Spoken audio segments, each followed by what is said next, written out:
Urrean gaur arratsaldez Vicente Calderón zelaian. Merezimendu osoz izan ditugu sestabarrak gaurkoan irabazle Atletico Madrileñok benetan gaizki jokatu duelako. Markagailuan 6. minutuan irudiotan duzuen jokaldian aurreratu dira. Antelok erdiratuko du eta Sergiok egingo du etxekoen gol bakarra. Era honetan.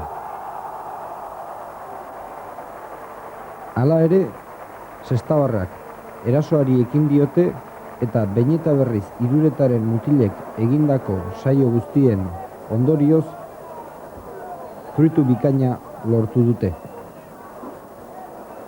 Lehenengo golaren ondoren Atletikok atzekaldean jokatzea erabaki du eta honelako aukerak izan dituzte sestabarrak.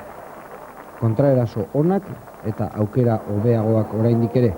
Bigarren zatian heldu dira Bizkaitarren golak. Lehenengoa 8. minutuan. Salbak kontraeraso horretan eskuz ikutu du baloia, txartel horia ikusi du eta Primik era honetan egingo du banakako berdinketa suposatu duen gola.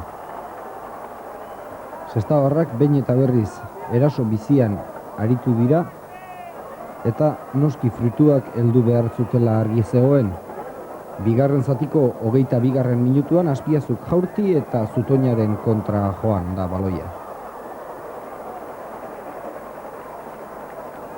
Berehala aurreratu dira kanpokoak.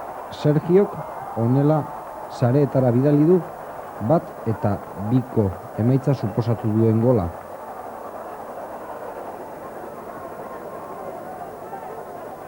Atletikokoek egin duten erasoetako bat, baina fin ibili da Etxebarria. Berriro madrildarren aukerak, baina oraingoan ere jokaldi polita egin duten arren baloia Etxebarriarentzat izan da.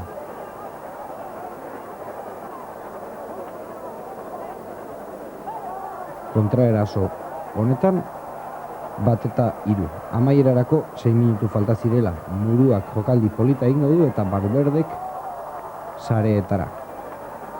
1-3 beraz gaur arratsaldez